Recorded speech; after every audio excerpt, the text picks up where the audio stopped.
Quando a gente fala na questão do envelhecimento, o sexo masculino, o homem e a mulher, né? A mulher, por natureza, ela se cuida muito mais que o homem. Então ela chega muitas vezes na terceira idade mais saudável que o homem.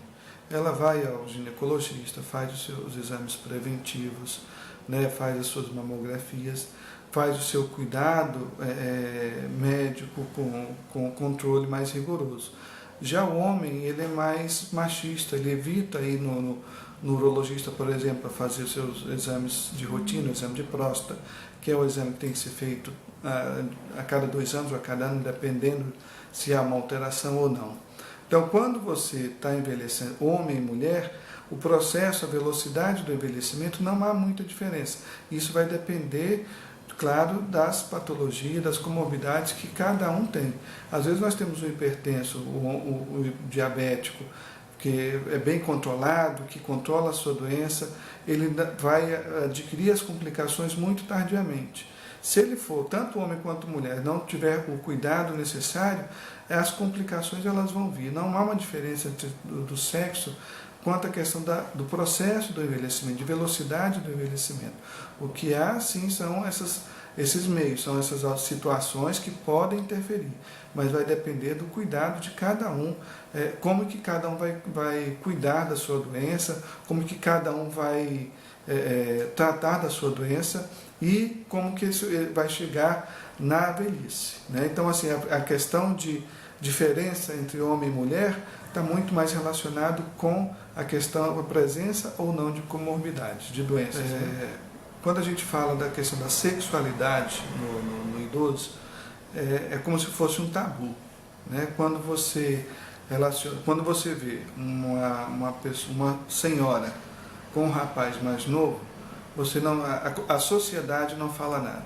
Mas quando você vê um homem mais velho com uma moça mais jovem, né, já existe um tabu. Aí você já fala que é um sem vergonha, que não tem essa questão. Mas a sexualidade, ela está presente no envelhecimento, na terceira idade. O que acontece muitas vezes é que não se toca no assunto, porque acha que o velho não tem relação. Mas tem velhos que têm relação à vida sexual ativa, né, com suas companheiras. Muito disso, às vezes, é ignorado durante uma consulta, não é perguntado durante a consulta por questões de tabu mesmo, que todo mundo acha que o idoso ele não tem relação, mas o idoso tem relação, o idoso tem o desejo. É claro que em algumas situações vai ser necessário o uso de alguma outra medicação com devida indicação médica, né, para estimular o ato sexual. Mas a sexualidade ela é presente, sim. Ela só é ignorada por quem trata, né? A maioria das pessoas não conseguem falar da sexualidade, por achar que é uma coisa vergonhosa você perguntar para o idoso se ele tem relação sexual com a companheira, né? Então essa atividade, isso tem que ser estimulado, porque muitas vezes não fazem por vergonha, ou não falam por vergonha, então tem que ser estimulado, porque a atividade sexual ela tem que estar presente também na terceira. Ainda falando da questão da sexualidade, é importante a gente ressaltar que quando foi lançado o Viagra, vários anos depois começou a surgir os casos de HIV em idosos.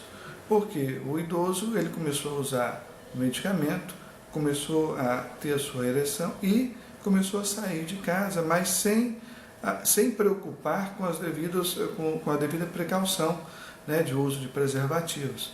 Então, com o advento do uso do Viagra, houve muito casos de idosos contaminados pelo vírus do HIV. E isso a gente é subnotificado, a gente conhece alguns casos, mas isso é tratado porque como todo paciente portador de HIV, o tratamento ele é em sigilo, né? Então o paciente comum, não é comum, mas existem vários casos de principalmente homens, né, portadores de HIV, idosos depois do lançamento do medicamento. Então isso aí é importante estar salientando também o uso dos medicamentos, dos estimulantes, e depois o surgimento de casos de pacientes com AIDS.